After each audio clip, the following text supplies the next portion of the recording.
Michel Lebris, La beauté du monde, ça aurait aussi bien pu s'appeler Les amants de l'aventure, puisque c'est le portrait d'un couple.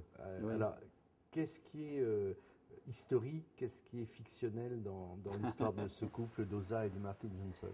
Beaucoup de choses sont historiques et beaucoup de choses sont des fictions. C'est pas de même ordre de vérité, les deux, mais les deux sont vrais quelque part. La fiction est aussi vraie que la vérité. J'ai pas envie de trop détailler. Je prendrai les faits historiques, et j'ai travaillé énormément sur la précision historique parce que je crois qu'elle crée un effet de vérité. Je les prends comme les piquets d'un slalom. Et puis le livre, c'est le slalom entre les piquets, parce qu'il faut les inventer, les personnages, les faire vivre. Moi, j'ai vécu pendant 5 ans avec Oza, au point qu'à la fin, je me surprenais quand j'écrivais des lettres à les écrire au féminin. Ce qui m'a quand même fait un petit peu drôle, puisque c'est l'histoire d'un couple, mais c'est à travers le regard de cette femme. De Winnie. De double regard d'Oza, et puis de Winnie, qui est la ghostwriter, qui est supposée écrire le roman d'Oza Johnson à partir de ses confidences. Alors, La beauté du monde, c'est l'Afrique, c'est le Kenya, mais c'est aussi, parce que ça, quand on est habitué à vous lire, on retrouve les grands espaces africains.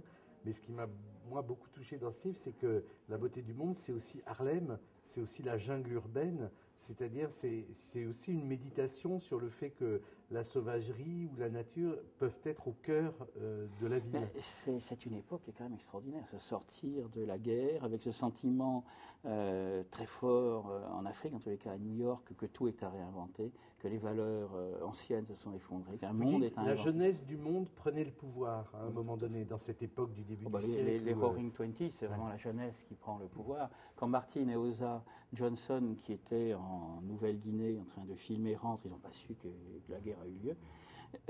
Ils ont l'impression de tomber sur une autre planète. C'est Harlem en train de naître, c'est le jazz en train de naître, c'est Broadway qui explose, c'est le cercle de l'Algonquin. Et puis ma grande surprise, ça a été de découvrir l'amitié d'Oza Johnson avec Dorothy Parker. J'ai été émerveillés par leur histoire, parce que les aventures qu'ils vont vivre sont absolument insensées à cette époque-là. Ils sont d'un courage incroyable quand ils se... D'une inconscience aussi. D'une inconscience aussi, avec de l'humour. Enfin bref, il y a un appétit général de jeunesse, du monde à ce moment-là. Finalement, je me suis rendu compte que devenir star, parce qu'ils ont été d'immenses stars. Un jour, quelqu'un qui s'appelle Shetzak, dans une salle, voit le grand film des Johnson, Congoria, cette jeune femme au milieu des gorilles, et ça va lui donner l'idée de King Kong. Et tout d'un coup, de découvrir que cette Oza Johnson a été une amie de Bubba Miley, le trompettiste qui a inventé le style jungle de Duke Ellington, que ce Harlem naissant ne parle que de l'Afrique, c'est l'époque où Marcus Garvey rêve du retour en Afrique, où les artistes, où Picasso et Braque ont exposé dans la galerie Stiglitz avec des masques africains. L'ailleurs lointain est au cœur de l'ici proche. Oui, et il y a cette question, mais la création artistique, d'où elle part? Est-ce que c'est d'un plus de culture, d'une maîtrise de l'histoire de l'art, des techniques, etc. Ou bien est-ce qu'elle vient d'une autre partie plus sauvage de l'individu? Et c'était les questions que se posaient avant-guerre des Gauguin, des Stevenson, des Melville, etc., dans les mers du Sud.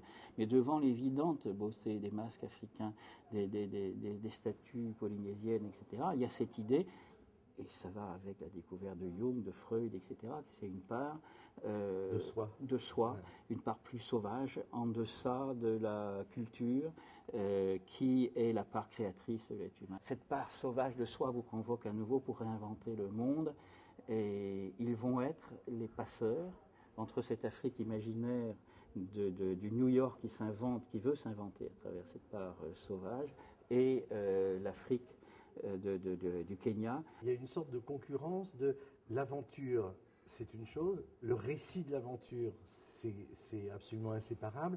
Et quel mode de récit? Est-ce que c'est l'écriture? Ça sera plutôt Winnie. Est-ce que c'est l'image? Est-ce que c'est la musique qu'on trouve à Harlem? Tous les arts sont en quelque sorte convoqués. Ben, tous les arts sont convoqués. Moi, j'ai essayé de les convoquer tous dans le livre, bien sûr, de faire entendre ce qu'était Harlem à cette époque-là, qu'on connaît très peu. Il y a l'invention du cinéma à ce moment-là, et les images de Martin Johnson sont à couper le souffle. Ça m'aurait donné envie d'écrire le livre, parce que En même temps, on n'écrit jamais qu'un seul livre, je crois, plus ou moins. Moi, je suis né en bord de mer, en Bretagne. Toute mon enfance a été rythmée par le grondement de la mer. J'habitais à 50 mètres de la mer. Et moi, c'est le mystère de ce grondement que je cherche de livre en livre. Et tout d'un coup, en regardant ces images, j'ai l'impression que aussi c'était ça qu'ils cherchaient. Et comme en plus le personnage d'Osa était un personnage divisé, fragile, je la découvrais sur la fin, brisée, alcoolique, partagée de toute manière entre deux Osa, l'une rêvant d'un petit monde fermé, clos, d'une maison chaleureuse, près de sa famille, etc. Puis dès qu'elle y est, elle ne rêve que de partir. Ouais. Ce caractère divisé de cette personne. Et puis cette espèce d'énorme énergie, de gentillesse, d'empathie avec le monde entier qui est là. Je suis tombé amoureux d'Osa Johnson, purement et simplement, et j'ai voulu lui rendre cet hommage-là.